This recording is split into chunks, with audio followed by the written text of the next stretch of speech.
오늘은 하이델베르크 요리문답 76문입니다. 지난주에 75문에서 77문까지 했는데 76문은 다시 한 번 더 살펴볼 의미가 있기에 한 번 더 살펴보는 것입니다. 교회에서 신자들을 양육하는 데 있어서 교회의 프로그램을 이 목회자들이 그 계획을 하고 세워가지 않습니까? 그럴 때 성도들을 양육하는 프로그램 중에 가장 좋은 게 뭐냐? 뭘 것 같습니까? 어떤 프로그램을 교회에서 계획해서 진행을 하면 여러분의 영혼이 잘 되어질 것 같습니까? 제자훈련을 1단계부터 시작해가지고 이렇게 단계별로 잘하면 여러분들이 신앙이 성장하고 성숙해지겠죠? 아무도 대답을 안 하시는 것은 몰라서 그런 것일 수도 있고 그렇죠. 그런데 그 교회 역사를 보면 교회에서 성도들을 양육하는 데 있어서 가장 좋은 교육 프로그램이 뭐냐라고 말할 때 그것은 세례와 성찬에 관련된 교육을 시키는 것입니다.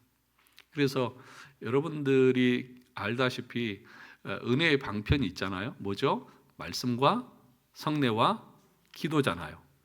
그러니까 말씀은 오전에 이 개혁교회는 강해 설교를 통해서 성도들이 성경을 처음부터 이렇게 알아갈 수 있도록 강해를 하고 중세 때나 또 이 예전에는 그 칼빈이나 이런 설교자들은 일주일 내내 하나님의 말씀을 가르쳤습니다. 오늘날은 우리가 그렇게 못하잖아요. 그리고 항상 이 성찬은 말씀과 함께 가게 됩니다. 보이지 않는 하나님의 말씀의 은혜를 보이는 성찬을 통해서 성도들에게 확신을 시키고 그걸 먹고 마시면서 성도들은 성장하고 성숙해 가는 것입니다.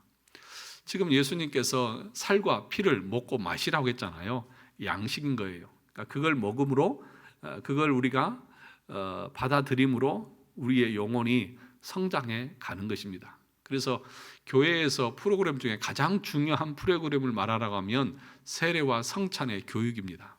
그래서 세례 교육을 시키고 또 성찬이 무엇을 의미하는지를 잘 가르쳐서 합당하게 그것을 참석하게 할 때에 성도들이 견고해지고 믿음에 온전하게 되어지고 또 공동체가 사랑으로 하나 되어지는 것이지. 오늘 우리 권사님 기도할 때도 우리 교회가 사랑이 풍성하고 하나 되는 교회가 되게 해달라고 기도했잖아요. 그러니까 그런 것들이 어떻게 이루어지는지를 알아야 하는 거죠. 그러니까 그리스도의 몸에 떡과 피를 함께 마심으로 공동체가 하나 되고 그 그리스도의 사랑 우리가 하나 되어지는 것이지 그 이 성찬의 의미를 알고 참여하는 것이 구원받은 성도의 모습이거든요. 근데 그걸 모르는 사람들은 구원이 뭔지 모르고 구원이 뭔지 모르는 사람들은 공동체의 하나됨이 무엇인지를 모르는 것이죠. 그러니까 이제 그런 내용들을 오늘 우리가 함께 공부를 하게 될 것입니다. 그래서 한 번 더 하는 거예요. 지난주 했지만. 그래서 우리가 계속 배우고 배워야 할 게 뭐냐? 성찬이 무엇인지를 계속해서 배워야 합니다. 그것을 계속해서 반복해서 공부하고 공부해야 되는 거죠. 단순히 여러분들이 이것을 머릿속에 남지도 않을겠지만 오늘 공부한다고 해서 여러분 문 열고 나가면 다 잊어버리잖아요. 저도 요즘은 그러거든요. 책을 보고 덮으면 뭐 읽었지 그러거든요. 근데 여러분들 오직 하겠어요. 그래서 또 듣잖아요. 그러니까 이 머리로만 우리가 이해되어지는 것뿐만 아니라 우리 마음으로 그것이 확신이 되고 받아들여지고 그것이 내 삶의 양식이 되어져서 평안도 누리고 은혜를 누리면서 살아가는 것이죠. 그러니까 이런 가르침들을 여러분들이 잘 이해되지 않을 수도 있습니다. 성찬에 대해서 우리가 언제 어떻게 공부를 했습니까? 별로 안 했잖아요. 그냥 성찬식 있을 때만 이것은 내 몸이고 피다 이것만 얘기했지. 그리고 아무나 받으면 안 된다 이 얘기만 했지. 그것이 영적으로 어떤 의미가 있는지 우리가 깊이 안 배웠잖아요. 그러니까 조금 난해한 것도 있고 조금 이해하기 어려운 것도 있지만 하나씩 천천히 우리가 알아가는 것이 교회에서 성도들을 양육하는 가장 좋은 방식이다. 여러분들 꼭 그걸 기억하시기를 바랍니다. 물론 성경을 권별로 공부하는 것도 필요하고 많이 공부하면 좋죠. 그러나 이게 기본이고 이게 가장 중요한 핵심적인 내용이라는 것입니다. 자, 우리 같이 76문을 다시 한번 읽고 한번 보도록 하겠습니다. 76문 같이 읽겠습니다. 시작. 십자가에 달리신 그리스도의 몸을 먹고 그의 흘리신 피를 마신다는 것은 무슨 뜻입니까? 그것은 믿는 마음으로 그리스도의 모든 고난과 죽음을 받아들이고 이로써 죄 사함과 영원한 생명을 얻는 것이며 나아가서 그리스도 안에 또한 우리 안에 거하시는 성령으로 말미암아 우리가 그리스도의 거룩한 몸에 더욱더 연합됨을 의미합니다. 비록 그리스도는 하늘에 계시고 우리는 땅에 있다 할지라도 우리는 그의 살 중에 살이요 그의 뼈 중에 뼈이며 마치 우리 몸의 지체들이 한 영혼에 의해 살고 다스림을 받는 것처럼 우리도 한 성령에 의해서 영원히 살고 다스림을 받습니다. 그러니까 우리의 신앙에 있어서 가장 중요한 내용이 뭐죠? 질문처럼 십자가에 달리신 그리스도의 몸을 먹고 그의 피를 흘리신 피를 마신다는 것. 그러니까 예수님께서 우리를 위해서 십자가에서 죽으시고 우리의 죄를 위해서 피를 흘리셨다고 하는 것. 그런데 성경은 내 살을 먹고 내 피를 마시는 자는 영생을 가졌다고 말한다. 그러면 피를 먹고 살을 먹는다고 하는 것이 무슨 의미냐? 왜 예수 그리스도를 믿음으로 받아들이는 것을 그의 살을 먹고 피를 마신다고 그렇게 설명하고 표현하고 있느냐? 단순히 예를 들면 예수 믿는다고 하는 것을 그 예수님 받아들인다고 하는 것을 다르게 표현할 수도 있잖아요. 그런데 꼭 왜 먹는 것으로 표현하고 있냐는 거죠. 그러니까 어떻게 보면요, 이거를 우리는 그냥 당연하게 자연스럽게 받아들이지만 이걸 실제적으로 리얼하게 재현을 해보면 말 그대로 표현하면 이런 거예요. 야, 내가 너희를 위해서 죽을 테니까 죽고 나면 너희들이 와서 내 살을 먹어라. 뜯어 먹어라. 내 피를 받아서 먹어라. 이것처럼 잔인한 게 어디 있습니까? 그렇잖아요. 말 그대로만 생각하면 우리가 무슨 식인종이냐. 그러니까 초대교회 당시에는 그런 소문도 있었잖아. 이것들은 사람의 살을 먹고 피를 마시는 식인종들이다. 이렇게 오해하는 사람들도 있을 정도로 그렇게 사람들이 이해를 못하는 거잖아요. 그 얘기를 지금 하고 있는 거예요. 1페이지 제일 앞에를 보시죠. 예수님께서 자신의 십자가 구속을 다른 무엇도 아니고 자기 살과 피를 먹는 것으로 비유하셨습니다. 또 그 은혜를 표하고 인치도록 하기 위한 의식도 떡과 포도주를 먹는 성찬식으로 제정하셨습니다. 이것은 사실 매우 의미심장합니다. 얼마든지 다른 방식으로 예수님의 십자가 구속을 표현할 수 있기 때문입니다. 예를 들어서 빨간색 십자가 목걸이를 한다든지 아니면 이마에 빨간색 십자가를 그린다든지 아니면 구약의 유월절처럼 집 문설주에 빨간색을 칠한다든지 등등 여러 방법이 있을 것입니다. 그런데 예수님은 다른 무엇이 아니라 떡과 포도주를 먹는 의식으로 그것을 표하도록 하신 것입니다. 왜 하필 먹는 것으로 표현을 하셨느냐는 것입니다. 예수님께서 십자가에서 죽으시기 전날 밤에 미리 제자들에게 말씀하셨습니다. 나는 너희들이 멸망밖에 내버릴 수 없다. 내가 내일 죽을 테니 내가 죽고 나면 꼭 내 살과 피를 먹어라. 너희가 살려면 나를 먹어야 한다. 나를 먹고 꼭 살아라. 이런 표현처럼 참 무지막지한 그런 표현이 어디 있느냐는 것입니다. 그래서 제자들이 그 예수님의 시체를 갖다 놓고 그 살점을 떼서 먹고 그분의 피를 마시는 것이 바로 무엇이라고요? 성찬식입니다. 성찬식은 그 의미를 잘 생각해 보면 사실 굉장히 뭐한 거예요? 잔인한 의식인 것입니다. 그만큼 떡과 잔을 마시는 성찬식은 바로 예수님의 십자가 죽음으로 우리가 생명을 얻게 되었다고 하는 희생의 섬김을 가장 극적으로 표현하는 의식인 것입니다. 그러므로 우리가 무덤덤하게 이 의식에 참여할 수 없습니다. 나를 위해서 예수님이 죽으신 그 살을, 그 피를 내가 직접 먹고 마신다고 생각한다고 하면, 실제적으로 그 살과 피를 먹는다고 하면 여러분 그것을 받을 때에 우리가 아무렇게나 생각 없이 받을 수가 있겠느냐 하는 것입니다. 그럴 수 없습니다. 주님의 희생의 섬김의 사랑을 깊이 깨닫게 되었을 때 우리의 인격은 반드시 감사와 헌신으로 반응하게 되어 있는 것입니다. 그러므로 자기를 온전히 허비해서 우리를 살리시는 그 주님의 사랑은 그 무엇으로도 표현할 수 없습니다. 이 사랑으로 우리가 살게 되었습니다. 날마다 주님의 살과 피를 먹음으로 주님의 사랑이 우리 마음속에 날마다 충만하게 있게 되어야 하는 것입니다. 그래서 이렇게 먹는 것에는 하나님의 무한한 지혜가 녹아들어져 있는 것입니다. 그리고 이러한 성찬의 은혜를 신약의 성도들만 누리는 것이 아니라 구약의 성도들도 동일하게 누렸던 것입니다.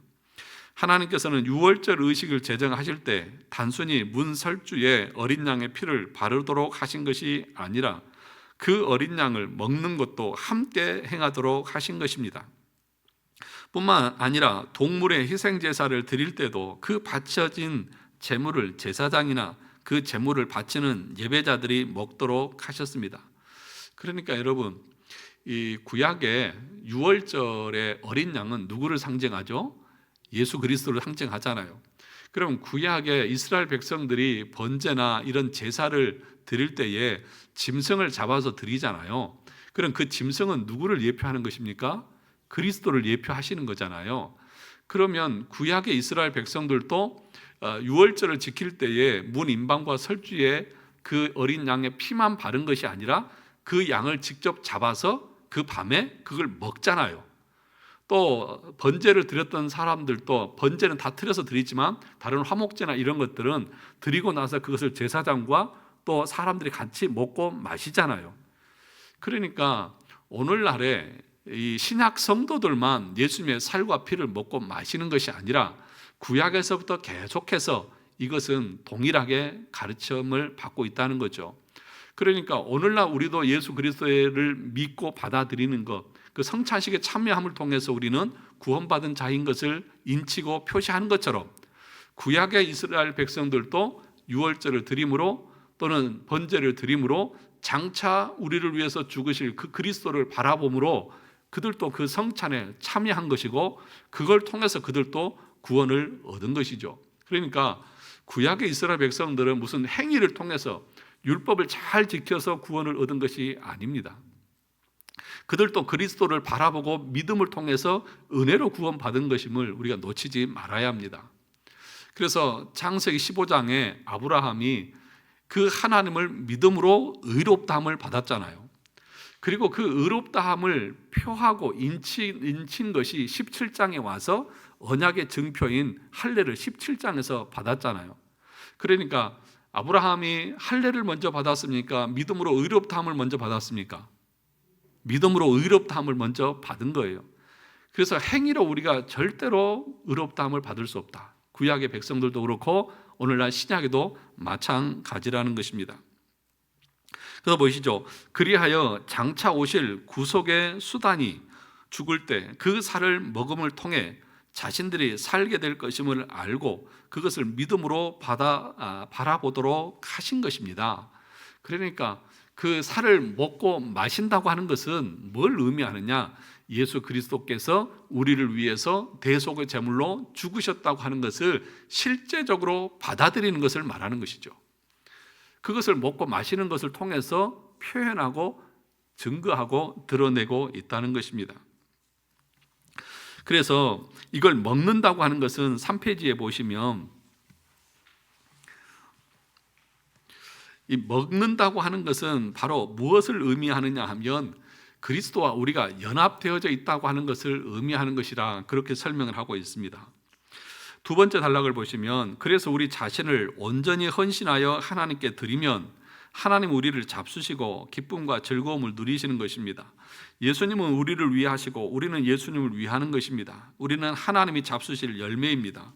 복잡한 먹이사슬의 제일 꼭대기에는 사람이 있는 것이 아니라 우리 위에 하나님이 계십니다. 이렇게 생명체를 먹음이라고 하는 데에는 희생의 섬김의 개념이 있습니다. 그런데 이것만 있는 것이 아닙니다. 또 어떤 개념이 있느냐 하면 바로 연합한다고 하는 개념이 있습니다. 그러니까 내 살을 먹고 내 피를 마신다고 하는 것은 그걸 먹음으로 그분과 연합되어져 있다라고 하는 것을 보여주고 있는 것이라는 것이죠. 자, 그 밑에 답을 보시죠.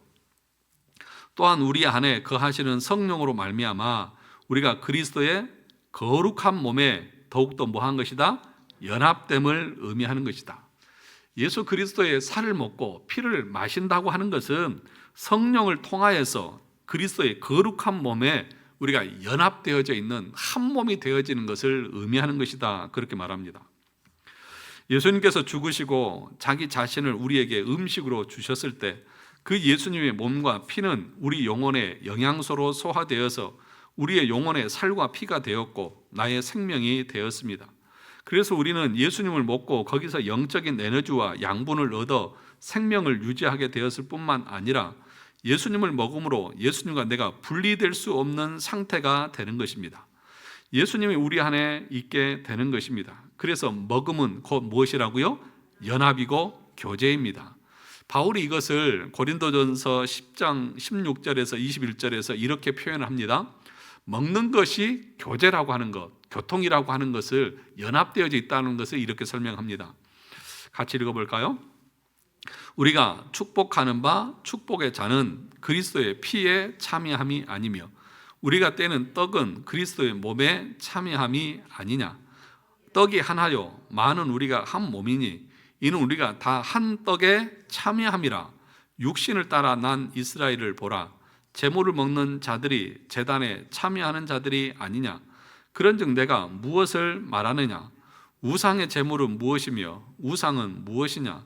무릇 이방인이 제사하는 것은 귀신에게 하는 것이요 하나님께 제사하는 것이 아니니 나는 너희가 귀신과 교제하는 자가 되기를 원하지 아니하노라.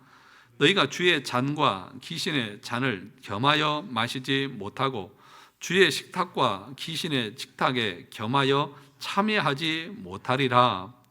그러니까 지금 바울은 여기서 뭐라고 말하냐 하면 그 우상의 제물을 먹는 것은 단순히 음식을 먹는 것이 아니라 우상과 교제하는 것과 같다.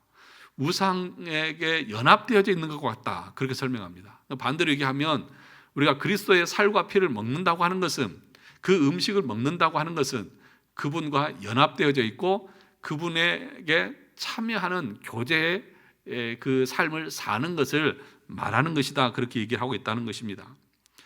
그래서 너희가 그리스도의 살과 피를 먹으면서 또 밖에 나가서는 세상의 사단의 우상의 재물을 먹고 마신다. 그러니까 둘을 같이 교제하고 사귈 수가 있느냐?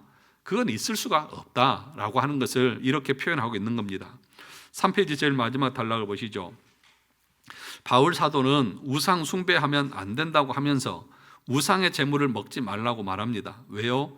우상의 재물을 먹는다는 것은 그 우상에 뭐 하는 거예요? 참여하는 것이 되고 결과적으로는 귀신과 교제하는 것이 되기 때문입니다. 여기서 참여함이라는 것은 원어로 보면 코이노니아입니다. 코이노니아는 교제, 공유, 연합, 상호 교류, 공동체를 뜻합니다. 즉 우상의 재물을 먹는 것은 단순히 식사가 아니라 사단 마귀와 뭐 하는 거예요? 교제하는 것과 같다는 것입니다. 그러므로 교회에 와서는 성찬식의 떡을 포도주를 먹어서 주님과 코이노니아를 하고서 밖에 나가서는 우상의 제물을 먹어서 귀신과 교제하고 이렇게 동시에 교제할 수 있느냐? 그럴 수 없다는 것입니다. 즉 성찬에 참여해서 주님과 연합한 자는 우상의 제물을 먹으면 안 된다는 것입니다.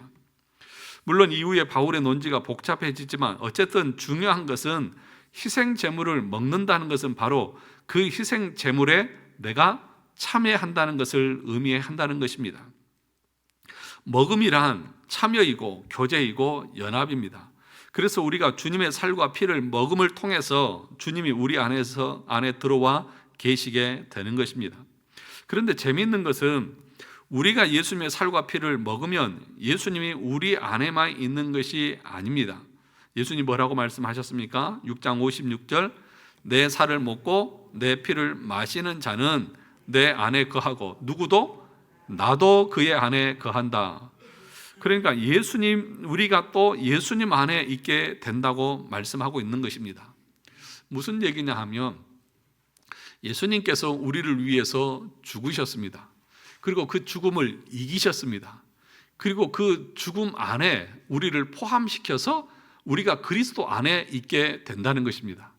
그래서 그리스도의 죽음이 곧 우리의 죽음이 되고 그리스도의 부활이 곧 우리의 부활이 된다는 것을 말씀하고 있는 것입니다. 그래서 히브리서 2장 14절에 이렇게 말합니다. 자녀들은 혈과 육에 속하였음에 그도 또한 같은 모양으로 혈과 육을 함께 지니심은 죽음을 통하여 죽음의 세력을 잡은 자 곧 마귀를 멸하시며. 그러니까 이게 역설이거든요. 예수님은 죽으셨습니다. 그렇죠? 십자가에서 죽으셨습니다. 그런데 그 죽음으로 마귀의 그 죽음을 멸하셨다. 그렇게 지금 완전히 역전된 상태를 보여주고 있습니다. 하나님은 사망을 그냥 없애시는 것이 아니라 생명이 사망을 삼켜버리도록 하셨다는 것입니다. 사망이 이김에 삼킨 바 되어지고 죽을 것이 생명에게 삼켜진 바 된 것입니다. 그 비슷한 구조로 주님이 죽으시고 우리가 주님을 먹었습니다. 그래서 주님이 내 안에 들어오셨는데 어떤 일이 일어나느냐 하면 내가 예수님의 십자가 죽음에 동참하게 되는 결과를 가져온다는 것입니다. 그래서 내가 못 박혀 죽는 일이 일어납니다. 그리고 주님과 함께 예수의 생명으로 부활하는 일이 일어나는 것입니다. 그래서 내 안에 예수의 생명으로 충만해지는 것입니다. 주님이 죽었고 우리가 주님을 먹었는데 그 안에서 그 예수의 생명이 역으로 우리를 통째로 삼키시는 것입니다. 그 결과 우리는 없고 예수만 살게 되는 역사가 일어나는 것입니다. 그래서 죽으셔서 먹히신 분은 예수 그리스도인데 결과는 내가 그리스도 안에서 죽은 것이 되는 것이라는 것입니다. 그래서 바울이 갈라디아서 2장 20절에서 이렇게 말하지 않습니까? 내가 그리스도와 함께 십자가에 못 박혔나니 그런즉 이제는 내가 사는 것이 아니요 오직 내 안에 그리스도께서 사시는 것이라. 이제 내가 육체 가운데 사는 것은 나를 사랑하사 나를 위하여 자기 자신을 버리신 하나님의 아들을 믿는 믿음 안에서 사는 것이다. 그러니까 죽으신 그 예수 그리스도를 내가 먹습니다. 그런데 그 먹는 것이 곧 예수 그리스도께서 나를 삼키는 것이 되어졌다는 것입니다. 그래서 그 안에서 예수 그리스도의 죽음이 곧 나의 죽음이 되는 것이다. 그래서 실제적으로 나는 죽었다. 그것을 예수님의 살과 피를 먹고 마심을 통해서 내 자신이 죽었음을, 그리스도와 연합되어졌음을 그 먹음을 통해서 증거하고 있다는 것이죠. 그러니까 여러분, 우리가 성찬을 대할 때 그 살을 먹고 그 피를 마실 때 우리는 어떤 상태가 되어지는 것입니까? 나는 그리스도 안에서 죽었습니다. 그 예수 그리스도의 죽음이 나를 삼켰습니다. 그리고 그분이 나를 살리셨습니다. 그래서 나는 없습니다. 오직 내 안에 그리스도가 계시는 것입니다. 그러니까 성찬에 참여하는 우리의 영적인 상태는 어떠하느냐? 주님, 저는 없습니다. 제 삶은 없습니다. 오직 주님을 위한 삶만 저에게 의미가 있습니다. 그래서 바울이 뭐라고 말합니까? 이제 내가 육체 가운데 사는 것은 나를 위해서 사는 것이 아니라 나를 사랑하사 자기 자신을 주신 예수 그리스도를 위해서 사는 것이다. 이게 거듭난 심령, 성찬의 의미를 알고 신앙생활하는 성도의 모습이라는 것이죠. 그러니까 성찬이 얼마나 우리가 중요한 의미를 가지고 있느냐 하는 것이죠. 여러분들 성찬을 대하셨죠? 떡과 잔을 먹고 마셨습니다. 그것을 받을 때 우리의 손은 부들부들 떨릴 수밖에 없습니다. 주님이 나를 위해서 찢기시고 죽으시면서 자, 먹어라 라고 하는 그 의미를 우리가 정말 안다고 하면 웃으면서 그렇게 받을 수 없고 아무 생각 없이 받을 수가 없습니다. 그리고 그것을 받을 때에 우리 자신이 그리스도 안에서 죽었음을 우리는 고백하고 다시 그리스도 안에서 그리스도를 위해서 먹든지 마시든지 무엇을 하든지 하나님의 영광을 위해서 살겠습니다라고 하는 그 고백이 거기 성찬에 참여하는 그 순간에 우리의 마음속에서 드러나고 나타나는 것입니다. 그래서 그 밑에를 보시면 우리가 예수님 먹어서 예수님이 우리의 생명의 일부가 되신 게 아닙니다.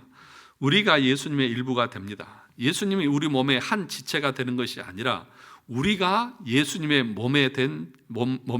예수님의 몸 된 지체가 되는 것입니다. 포도나무의 가지처럼 우리는 예수님께 붙어있는, 예수님 없이는 살아갈 수 없는 그런 예수님의 일부가 된 것입니다. 그래서 성찬식을 행하면 나를 위해서 십자가에서 죽으셨구나, 그 은혜로 이제 내가 천국 가게 되었구나, 그렇게만 생각할 것이 아닙니다. 물론 우리가 그걸 통해서 구원 얻고 천국 가는 것은 맞습니다. 예수의 살과 피를 먹고 마심으로 영생을 얻어 천국 갑니다. 그러나 천국 가려고 예수 믿는 것은 이 세상에서 복 받으려고 예수 믿는 것의 업그레이드 버전에 불과합니다.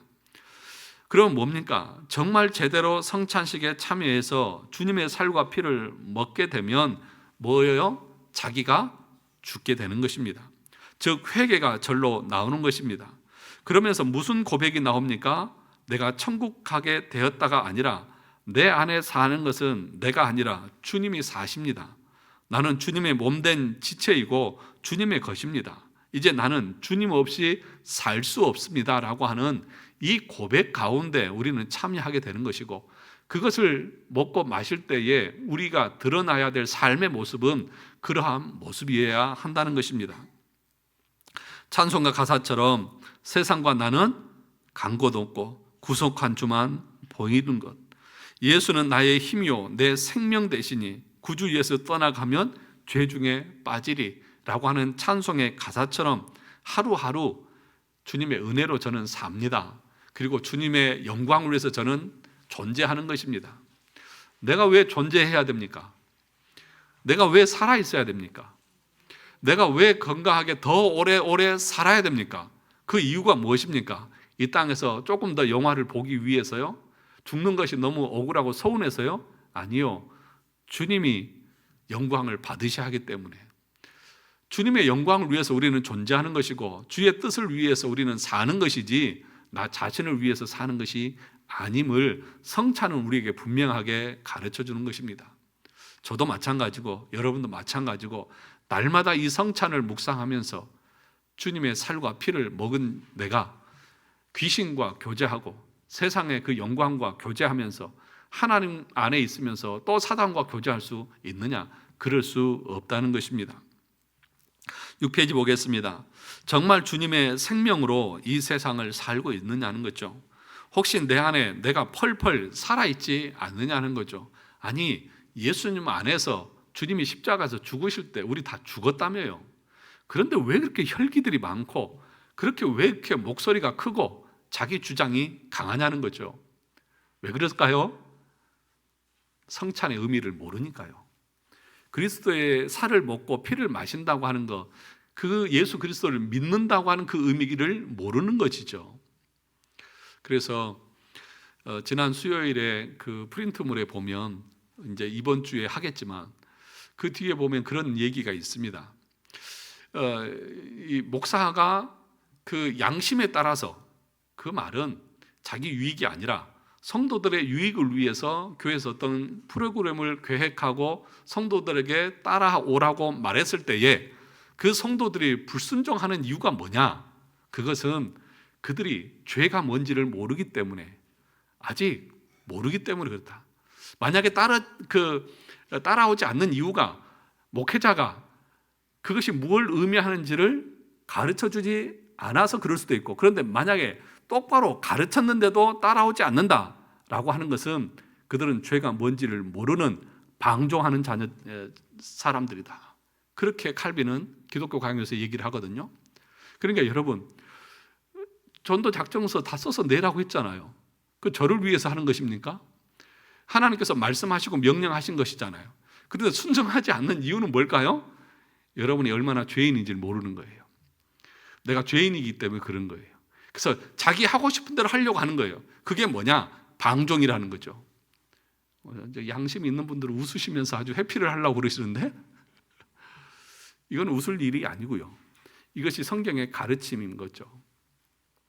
그래서 우리가 웨스트민스터 신앙고백에서도 배웠지만 교회의 자유와 신자의 자유에서 배울 때 자유의 주체, 양심의 주체가 누구냐? 오직 하나님이라고 했습니다. 그러니까 인간이 성경의 가르침 외에 성도들을 양심적으로 구속하고 억압할 수 없어요. 그러면 그 하나님이 양심의 주체라고 하는 말의 의미가 뭐냐? 그 성경의 가르침에 일치해야 한다는 거예요. 그러면 목사가 교회를 운영해 나갈 때에 성경의 가르침대로 행하는데도 그러면 따라오지 않는 건 뭐냐? 그건 양심의 자유가 없는 사람들이라는 거예요. 양심이 구속받은 사람, 양심의 자유가 있는 사람, 다시 말하면 사단의 권세에서 해방되어져서 양심의 자유가 있는 사람들은 하나님의 말씀에 순종하려고 할 거예요. 그런데 양심이 죄악에 여전히 구속받고 있으니까 자유롭게 하나님의 말씀에 순종하지 못하는 거예요. 그러니까 사람들은 착각하는 거죠. 자기 마음대로 하고 싶을 때 하고 하기 싫으면 안 하는 것을 자유라고 생각하는데 오히려 그것이 죄의 권세 아래 눌려서 그 노예 의지로 살아가고 있는 자유가 아니라 노예로 살아가고 있는 상태라는 것을 모르는 거죠.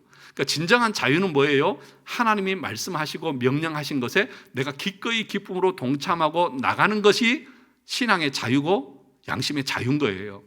그런데 여러분, 올바른 것을 얘기하는데도 따라오지 않고 있다, 순종하지 않고 있다, 그건 죄가 뭔지 모르고 여전히 방종한 상태에 있는 것이다. 그것이 성경의 가르침이라는 거예요. 이런 놀라운 가르침들을 가르쳐 드려도 하나도 감사하지도 않고 자, 그러니까 오늘 본문의 그 하이델베르크 요리 문답에서도 분명하게 말하지 않습니까? 이것은 뭐예요? 내가 죽은 것이다. 성찬을 먹고 마시는 것은 그 안에서 내가 죽은 것이다. 그리고 그리스도를 위해서 내가 산 것이다 라고 하는 것을 우리가 알아야 한다는 것이죠. 그 다음 보겠습니다. 비록 그리스도는 하늘에 계시고 우리는 땅에 있다 할지라도 우리는 뭐라고 말합니까? 그의 살 중에 살이요 그의 뼈 중에 뼈이며, 그러니까 이 살을 먹고 마시는 것을 이제는 무엇에 비유를 하고 있습니까? 부부관계, 삼위일체 연합을 반영하는 것으로 하나님의 형상됨의 본질로 설명을 하고 있다는 것입니다. 즉 삼위가 세 위격이지만 하나이듯이 부부도 둘이지만 한 몸인 것처럼 부부관계의 본질은 연합입니다. 그러니까 우리가 성찬을 뗀다고 하는 것은 부부가 한 몸인 것처럼 나와 그리스도가 한 몸 된 연합된 상태를 의미한다는 것이죠. 그것을 뭐라고 말합니까? 뼈 중에 뼈요 살 중에 살이다. 그러니까 하나님께서 하와를 데려왔을 때에 아담이 뭐라고 말했습니까? 이는 내 뼈 중에 뼈요 살 중에 살이다. 그러면 하나님께서 아담은 흙으로 만들었지만 하와는 뭘로 만들었어요? 아담의 갈비뼈로. 그러니까 본질적으로 아담과 하와는 같아요, 달라요? 같잖아요. 같은 데서 나왔으니까. 그러니까 연합되어 있는 상태라는 거잖아요. 그러니까 우리가 성찬에 떡을 떼고 그 피를 마신다고 하는 것은 부부가 영적으로 하나인 것처럼, 그 살이고 그 뼈인 것처럼 내가 그리스도와 영적으로 하나 되고 연합되어져 있어서 그리스도와 하나라고 하는 것들을 우리에게 인쳐주고 보여주는 의미가 있다는 것입니다. 밑에서 위에서 그 다음 단락을 보시죠. 주님은 늘 우리와 영적으로 함께 계십니다. 우리가 심지어 부인할 때도, 의심할 때도, 느끼지 못할 때도 주님은 우리의 무의식의 영역에서 늘 함께 하십니다. 그런데 때때로 말씀과 기도를 통해, 묵상을 통해, 그리고 예배를 통해 주님이 나와 함께 하심을 보다 어떻게 생생하게 느낄 수 있는 것입니다. 그런데 성찬식은 그것보다 훨씬 더 진하게 주님께서 우리와 함께 하시고 연합하여 계시는 것을 온 몸과 영혼이 생생하게 느끼는 것입니다. 그러니까 교회가 성찬식을 하면 할수록 어떻게 될 수밖에 없습니까? 더 믿음이 견고하고 은혜가 넘치고 성숙해질 수밖에 없는 것입니다. 그런데 성찬식을 해도 그런 것이 없다고 한다면 뭔가 우리의 신앙이 지금 심각하게 잘못되어 있음을 보여주는 것입니다. 그러니까 성찬이 정말 가장 실제적으로, 가장 가까이에서, 가장 연합되어져 있는 모습을 보여주는 것이 성찬인데, 이 성찬을 대하고 먹고 마실 때에 우리 마음이, 우리의 이 모든 것들이 정말 그걸 느끼지 못하고 무덤덤하고 이게 뭐냐 이러고 있다고 하면 뭔가 내 신앙이 잘못되어져 있고 문제가 있다고 하는 것을 반증하고 있는 것 아니냐는 것이죠. 그게 왜 그럴까요? 성찬의 의미를 가르쳐 주지 않으니까 의미를 모르고 참여하는 거죠. 실제적으로 여러분, 그 성찬에 대해서 이렇게 저도 부교육자 생활을 한 20년 했지만 가르치는 목사님을 제가 본 적이 없어요. 성찬에 대해서 따로 설교하고 가르친 것을 제가 들어본 적이 없다니까요. 여러분들은 들어보셨어요? 얼마나 깊이 들어보셨습니까? 그러니까 성찬을 이렇게 대할 때 보면 그냥 희기덕거리면서 참여해요. 웃으면서 참여해요. 그냥 뭐 떡이 왜 이렇냐, 뭐 맛이 있네 없네, 뭐 이렇게 포도주가 알코올 도수가 높네 어쩌네, 막 이런 농담을 하듯이 이렇게 참여하시는 분도 있어요. 성찬은 그렇게 참여하면 안 됩니다. 그것 자체가 죄를 먹고 마시는 거예요. 부활주일에 윤석열 대통령이 명성교회에 가가지고 부활절 예배 참석하면서 성찬을 식을 참여한 것 때문에 교계에서는 말들이 많아요. 저 사람 세례받은 사람 맞냐? 그리고 그 교인이냐? 성찬은 그렇게 아무나에게 주는 것이냐? 그것은 그 자신도 자신의 죄를 먹고 마시는 것이고 그 성찬을 허락한 그 교회도 하나님의 진노가 있을 것이라고 말했거든요. 그러니까 이렇게 보세요. 예수 그리스도의 살과 피를 먹고 마시는 것이 얼마나 영적으로 하나 되고 거룩한 일인데, 그것을 예수를 믿지 않는 사람이, 아니면 그 의미를 모르는 사람이 이거 무슨 술 먹듯이 아니면 떡 먹듯이 그렇게 참여하는 것이 성찬이라는 거죠. 엄청 중요한 얘기입니다, 여러분. 그리고 성찬식을 참여하는 것이 우리에게 정말 큰 유익이고 은혜이지만 그 성찬의 의미를 모르고 그렇게 우습게 참여하는 것 자체는 하나님께서 그 교회에도 재앙을 내리신다고 말합니다. 그러므로 여러분, 성찬을 열심히 공부해야 돼요. 그리고 그 의미를 분명하게 알고 참여할 수 있어야 하는 겁니다. 오늘 본문에 뭐라고 말합니까? 살 중에 살이고 뼈 중에 뼈다. 사랑의 고백입니다. 그리스도를 사랑하는 고백이 거기에 있는 거예요. 주님이 내 안에 계시고 내가 주님 안에 있는 것입니다. 그 확실한 믿음과 확신, 그 은혜, 그 고백, 그 사랑, 그것 가지고 우리는 성찬에 참여하는 거예요. 자, 마지막 단락 보시죠. 6페이지. 아담의 갈비뼈에다가 다른 요소를 첨가해서 하와가 된 것이 아닙니다. 아담의 갈비뼈를 떼어내었더니 하와가 된 것입니다. 그렇게 하신 이유는 아담과 하와의 무엇을? 연합을 나타내기 위함입니다. 그런데 이 아담과 하와의 연합을 지금 하이델베르크 요리문답에서는 성찬에서 그리스도의 살을 먹고 마시는 것에 지금 비유를 하고 있잖아요. 그러니까 이게 얼마나 실제적이고 얼마나 함께 한 몸인가를 우리에게 보여주는 거예요. 그러면 여러분들은 성찬을 대할 때에 내가 그리스도 안에서 그리스도와 참으로 연합되어진 것을 여러분 확신하면서 그렇게 참여하고 있느냐는 거죠. 그 다음 페이지 보겠습니다. 그런데 이 하와는 바로 교회의 모형이고 그림자입니다. 즉 남편과 아내의 관계는 그리스도와 교회의 관계를 예표합니다. 참으로 주님은 하늘에 계시고 우리는 이 땅에 있지만 우리는 그리스도의 갈비뼈로서 그분의 살 중에 살이고 뼈 중에 뼈입니다. 주님과 우리는 뭐예요? 그래서 하나입니다. 그런데 아담과 하와의 연합에는 역할의 차이와 질서가 있다는 것을 우리는 생각해야 합니다. 하나님은 하와를 아담의 머리뼈로 만들지 않았습니다. 왜냐하면 아담이 머리고 하와는 아담의 갈비뼈로서 아담의 머리의 지시에 따라야 하는 존재이기 때문입니다. 이것이 열등하다는 의미가 아닙니다. 고린도서 11장 3절에서 뭐라고 했습니까? 그러나 나는 너희가 알기를 원하노니 각 남자의 머리는 누구요? 그리스도요. 여자의 머리는 남자요. 그리스도의 머리는 하나님이시니라. 이건 뭘 말하냐 하면 우열을 말하는 것이 아니라 질서를 말하는 것입니다. 삼위 하나님을 우리가 잘못 이해하면 성부가 제일 높고 성자가 그 다음이고 성령이 세 번째다, 그렇게 말하시면 큰일 납니다. 그 이단이에요. 그 영광과 권능은 뭐예요? 동일하시다. 그러니까 삼위일체 할 때 일은 숫자 1이 아닙니다.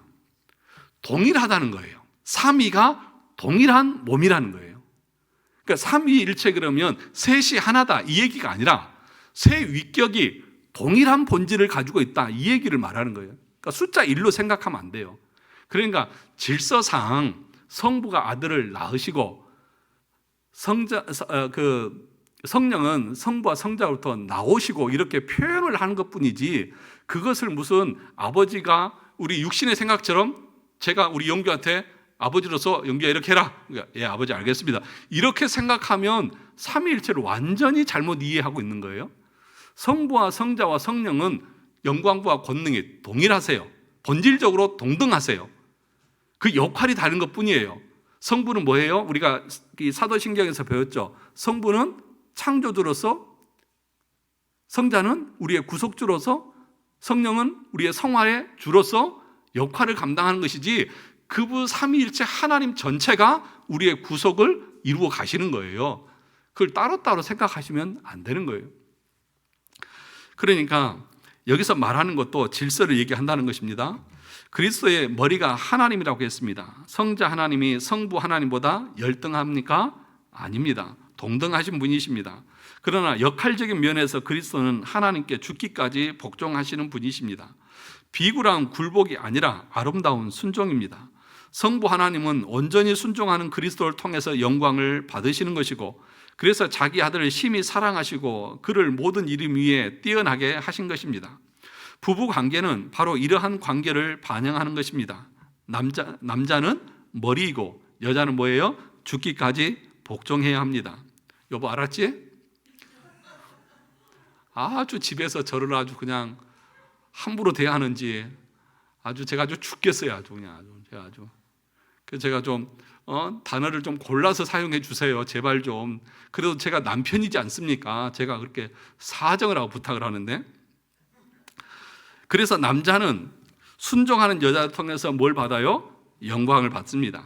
그래서 남자는 이 여자를 심히 사랑하고 여자를 칭찬하고 높이는 것입니다. 그리고 남자는 아내를 위해서 죽기까지 희생하는 거예요.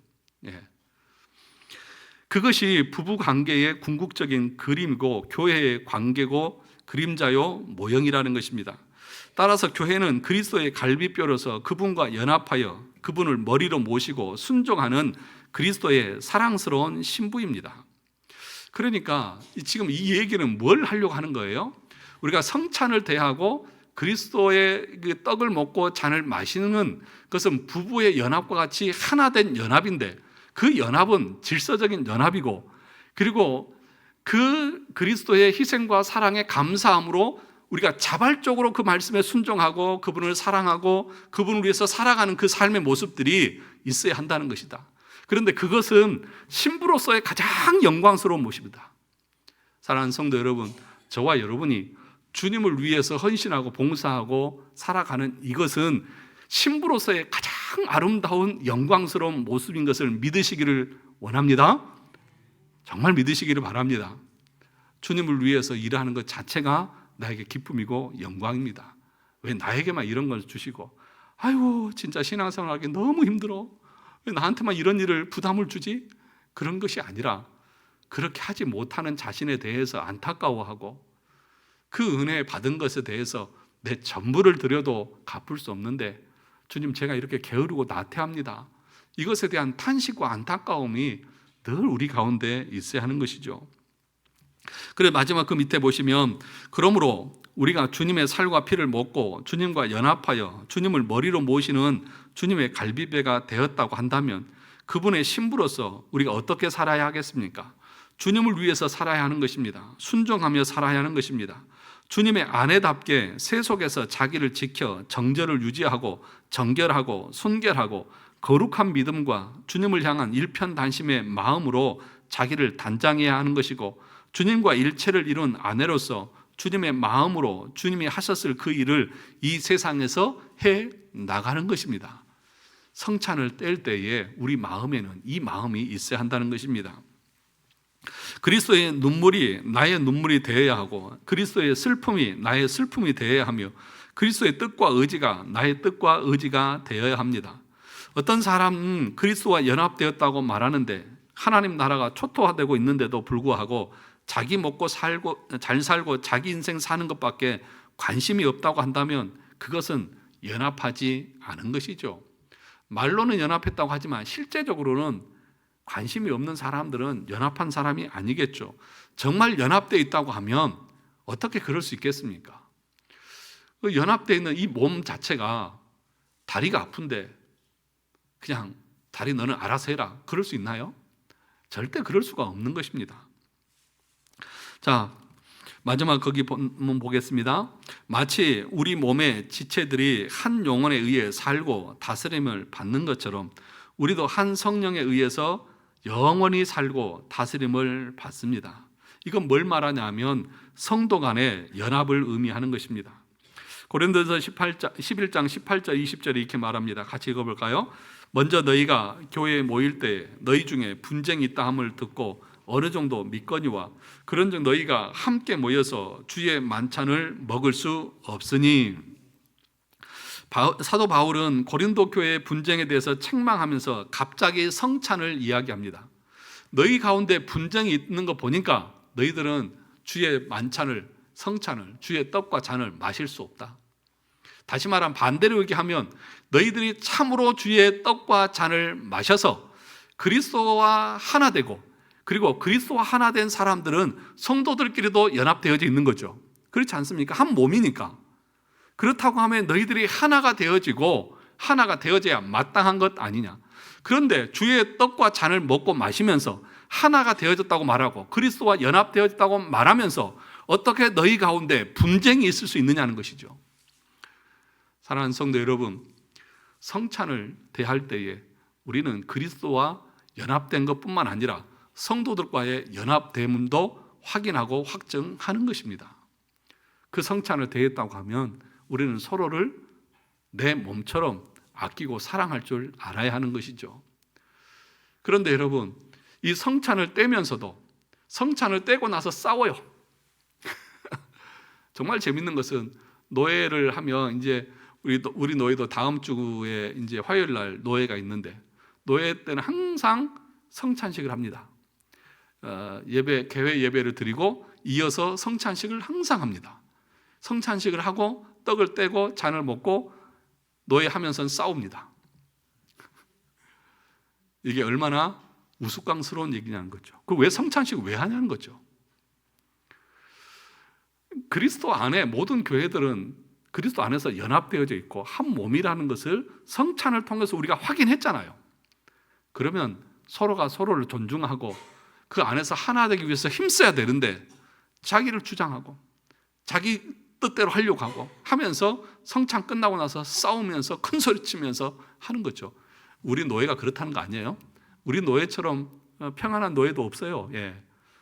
다른 데는 진짜 난리도 아니에요. 그러니까 생각을 해보십시오. 그 밑에 보시면 분쟁하고 성찬하고 무슨 관계가 있습니까? 그런데 바울은 필연적인 관계가 있다고 이야기하는 것입니다. 왜냐하면 성찬식은 그리스도와 교회의 연합을 말하는 것이고 그리스도와 교회에 연합했다면 필연적으로 무엇이 성립되느냐 하면 한 분 그리스도를 머리로 해서 우리 각 사람은 그 몸에 뭐예요? 지체들이 되어서 서로 연결되어 있다는 것이 성립하는 것입니다. 그래서 정상적인 몸은 머리가 시키는 대로 일사불란하게 움직입니다. 그런데 머리가 시키는 대로 몸이 안 움직인다. 뭐가 마비되어져 있는 것이죠. 그리고 뭔가 비정상적이라는 것이죠. 그런데 9페이지 보시면 오늘날 이런 교회가 많다는 것입니다. 주님의 뜻을 따라 일사불란하게 움직이지 않고 가만히 있는 교회, 오히려 주님의 뜻과 정반대로 가는 교회, 오른손이 자기 배를 때리고 오른발이 왼발 발등을 찢고 심장이 자기가 열받았다고 펌프질을 멈춰버리고 간과 이가 서로 피 터지게 싸우는 교회, 이런 교회가 가능할까요? 논리적으로는 불가능한데 현실적으로는 이런 교회들이 있는 거예요. 에이, 기분 나쁘니까 안 해. 에이, 내 뜻대로 안 하니까 안 해. 이런 식으로 자기가 연합되어 있는데 몸의 지체인데 발이 나 가기 싫으니까 안 가. 손이 나 기분 나쁘니까 숟가락 안 들어서 너 안 먹여줘. 나 기분 나쁘니까 눈 감아버릴래. 이런 식으로 교회가 연합되지 못하고 분열되어 있다고 하면 성찬식을 왜 하냐는 거죠. 성찬의 의미를 모르는 것입니다. 사랑하는 성도 여러분, 우리는 그리스도와 하나 된 교회의 신부들입니다. 그렇죠? 그리스도가 우리의 머리라고 하면 우리가 각 몸의 지체인 것이고, 그러면 서로가 그리스도 안에서 존중하고 사랑하는 것은 자연스러운 것입니다.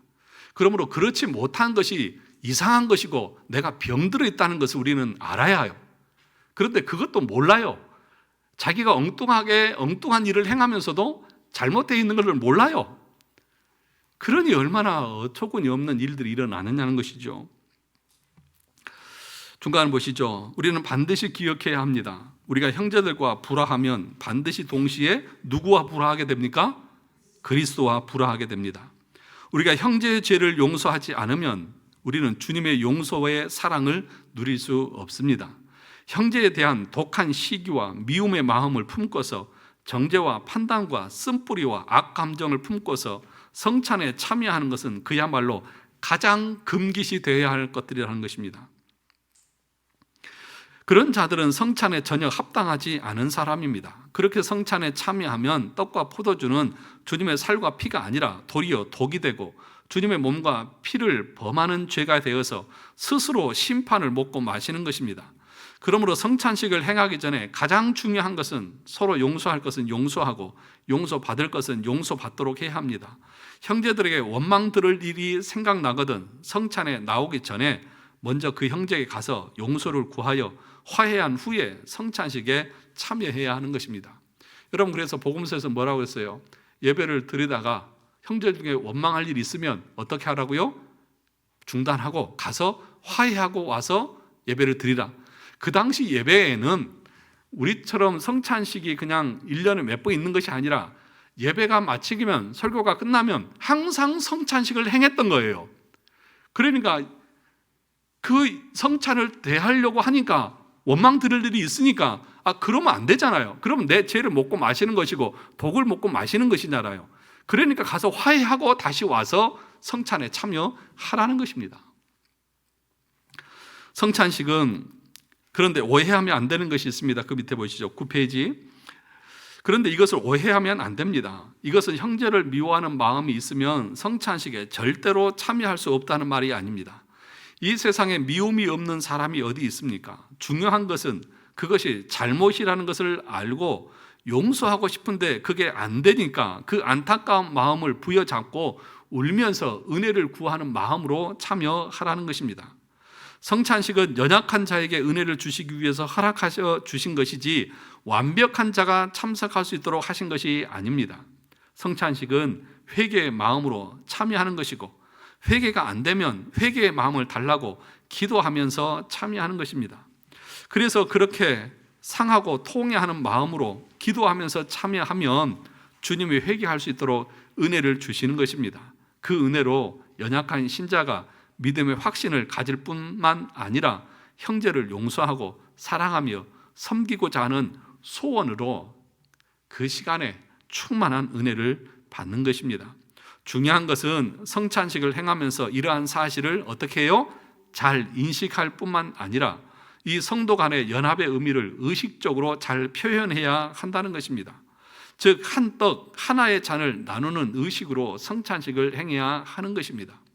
그래서 중세 때는 성찬식을 행할 때에 원래는 어떻게 했어요? 하나의 큰 떡을 떼어서 준 거예요. 우리가 하나라고 하는 것을 상징적으로 보여주기 위해서. 또 지금은 그 잔에다 조그만 잔에다 나누어서 이렇게 개별적으로 주지만 그 당시에는 큰 대접에다가 돌아가면서 이렇게 먹은 거예요. 우리가 하나라고 하는 거. 그런데 그렇게 하다 보니까 전염병이 생기고 그런 바이러스가 전염되면서 그것을 같이 먹으면 함께 위험이 있으니까 그 이후에 이렇게 하나씩 떼어서 나눠준 것이지 원래는 그 성찬의 정신을 살리려면 하나의 떡에서 떼어주고 하나의 잔에서 함께 먹고 마시는 것이 그것이 원래의 의미를 잘 담아내는 그 의식이라고 말할 수 있다는 것이죠. 그러므로 사랑하는 성도 여러분, 우리가 그래서 저도 우리 교회에서 성찬식을 가급적이면 자주 하려고 합니다. 성찬을 대할 때에 여러분들이 성찬의 의미를 올바로 알고 정말 그리스도와 하나 되어서 내가 죽고 이제는 주님을 위해서 살겠습니다. 주님이 우리의 머리시고 또 우리 각 지체인데 서로 분열하고 다투고 그런 모습이 아니라 하나의 지체로서 서로를 돕고 섬기는 그 아름다운 관계 가운데 내가 잘 안 되지만 주님 나에게 용서해 주시고 은혜 주셔서 이런 것들을 잘 행할 수 있도록 도와달라는 그 마음으로 참여하는 우리 성도들이 다 되시기를 바랍니다. 그래서 이 성찬이 여러분들에게 은혜의 방편으로서 정말 충만한 은혜가 넘치는 그런 일들이 되기를 바랍니다. 말이 끝나기도 전에 막 접어서 담아요. 네.